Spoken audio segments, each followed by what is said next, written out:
Assalamualaikum warahmatullahi wabarakatuh. Apa kabar anak-anak bunda yang ada di rumah? Semoga senantiasa dalam keadaan sehat dan senantiasa dalam lindungan Allah Subhanahu wa Ta'ala. Baik anak-anak bunda, hari ini kita akan mulai pelajaran tematik pertama kita. Ada apa yang akan kita bahas? Yang pertama tentang teks laporan, yang kedua bagian-bagian bunga, dan yang ketiga tentang kondisi geografis negara ASEAN. Adapun tujuan pembelajaran kita pada hari ini, yang pertama, dengan membaca teks laporan, peserta didik mampu menemukan informasi dan ide pokok. Yang kedua, dengan menonton video pembelajaran, peserta didik mampu mendeskripsikan proses perkembangbiakan secara generatif. Yang ketiga, dengan menonton video pembelajaran, peserta didik mampu memahami bagian-bagian bunga pada tumbuhan sebagai alat perkembangbiakan tumbuhan. Yang keempat, dengan menonton video pembelajaran, peserta didik mampu mendeskripsikan jenis-jenis penyerbukan pada tumbuhan. Yang kelima, dengan menonton video pembelajaran dan membaca tentang kehidupan sosial dan budaya masyarakat, peserta didik mampu menemukan persamaan dan perbedaan karakteristik dua negara ASEAN terkait kondisi sosial budaya.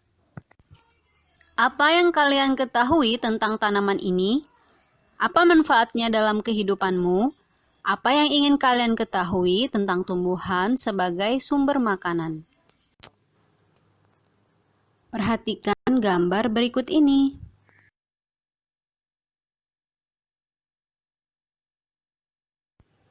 Hewan dan manusia memperoleh manfaat dari tumbuhan.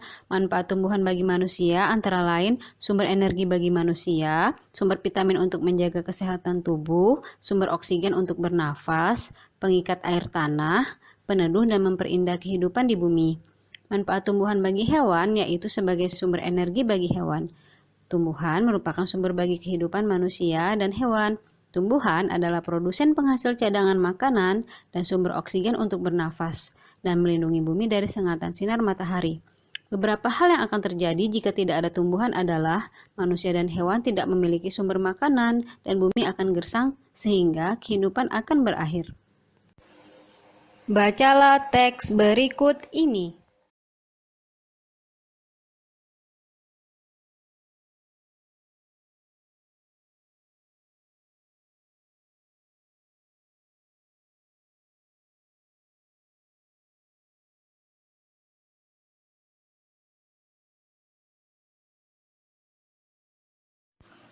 Setelah kita membaca tentang teks bagaimana jagung berkembang biak, tulislah ide pokok dan informasi penting setiap paragraf.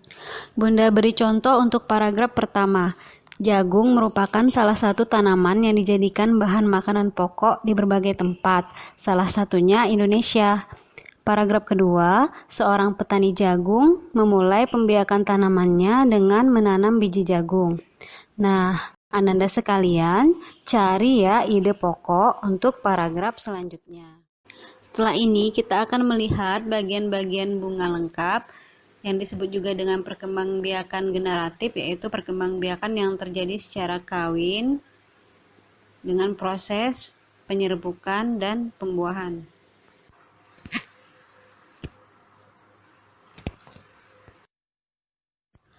Bagian-bagian bunga dan fungsinya. Bunga menjadi salah satu bagian tumbuhan yang penting. Peran bunga pada tumbuhan adalah sebagai alat perkembangbiakan secara generatif, yaitu perkembangbiakan secara kawin. Alat perkembangbiakan bunga terdiri dari putik dan benang sari. Selain mempunyai dua jenis alat perkembangbiakan, bunga dilengkapi oleh penyusun bunga lainnya. Komponen penyusun bunga merupakan bagian-bagian bunga yang berperan sesuai fungsinya masing-masing. Bagian-bagian bunga yang lengkap meliputi tangkai bunga, kelopak bunga, dasar bunga, mahkota, benang sari, dan putik. Bagian bunga yang berperan sebagai alat perkembangbiakan adalah putik dan sari. Alat perkembangbiakan betina diwakili oleh putik dan alat perkembangbiakan jantan diwakili oleh benang sari. Fungsi dari masing-masing bagian bunga, yang pertama tangkai bunga, yaitu bagian bunga yang berada pada bagian bawah bunga. Fungsinya adalah menopang bunga dan menghubungkannya dengan bagian tumbuhan lainnya. Yang kedua, dasar bunga, berfungsi sebagai tempat melekatnya mahkota bunga. Yang ketiga, kelopak bunga, bagian bunga paling luar yang menyelimuti mahkota ketika masih kuncup. Fungsi dari kelopak bunga adalah melindungi mahkota bunga ketika masih kuncup dan akan terbuka ketika mahkota mekar. Yang keempat, mahkota bunga, merupakan bagian bunga yang mempunyai bentuk paling indah, memiliki warna tertentu. Fungsinya digunakan untuk menarik serangga. Keberadaan serangga yang hinggap pada bunga akan membantu proses penyerbukan. Yang kelima, benang sari, merupakan alat kelamin jantan terdiri dari tangkai sari, kepala sari, dan serbuk sari. Yang keenam, putik, merupakan alat kelamin betina, terdiri atas kepala putik, tangkai putik, dan bakal buah. Macam-macam penyerbukan berdasarkan asal serbuk sari. 1. Penyerbukan sendiri, disebut juga dengan autogami, merupakan jenis penyerbukan pada suatu bunga yang serbuk sarinya berasal dari bunga itu sendiri. Artinya, serbuk sari yang jatuh ke kepala putik pada bunga itu sendiri. Kedua, penyerbukan tetangga, disebut juga geitonogami, merupakan jenis penyerbukan yang serbuk sarinya berasal dari bunga lain pada tumbuhan tersebut. Artinya, serbuk sari jatuh ke kepala putik pada bunga lain, tapi bunga itu masih terletak pada tumbuhan itu sendiri. Ketiga, penyerbukan silang, alogami, merupakan jenis penyerbukan yang serbuk sarinya berasal dari bunga lain pada tumbuhan lainnya, masih dalam jenis yang sama. Artinya, serbuk sari jatuh ke kepala putik bunga lain yang berbeda tumbuhan, tapi masih sejenis. Yang keempat, penyerbukan bastar, disebut juga hibridogami, merupakan jenis penyerbukan yang serbuk sarinya berasal dari bunga lain pada tumbuhan lainnya yang berbeda jenis, atau setidaknya mempunyai satu sifat yang beda. Macam-macam penyerbukan berdasarkan perantaranya. 1. Penyerbukan dengan bantuan angin, disebut juga dengan anemogami. Jenis penyerbukan ini bisa terjadi pada bunga tumbuhan karena bantuan angin yang berhembus.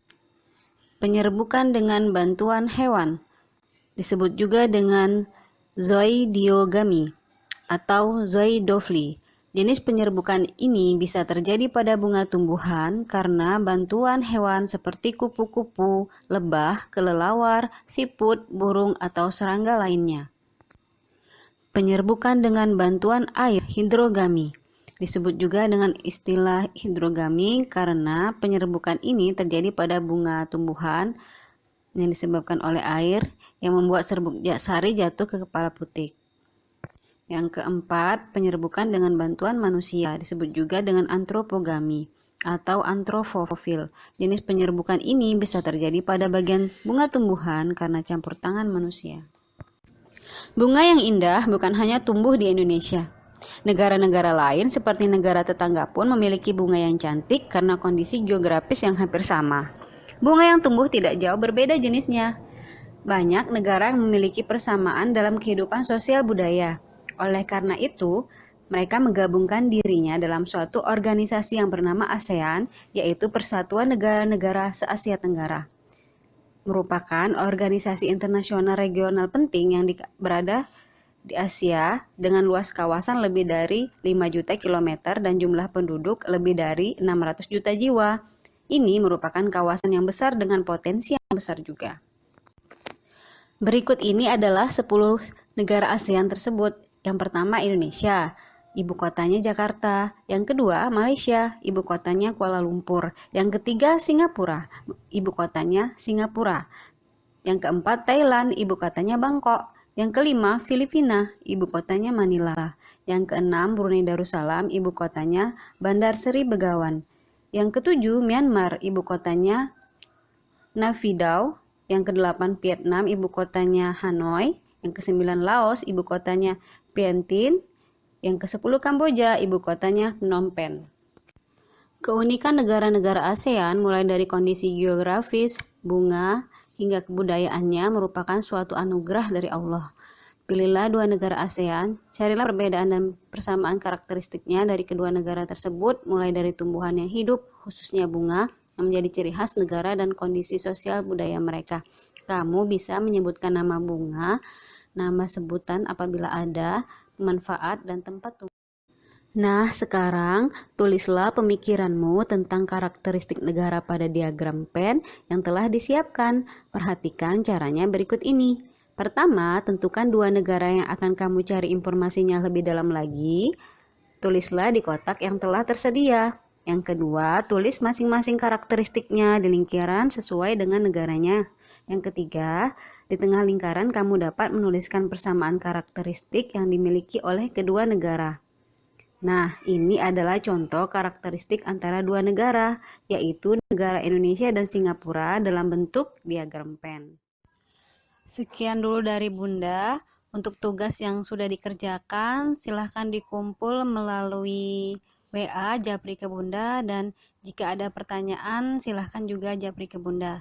Bunda akhiri, wassalamualaikum warahmatullahi wabarakatuh.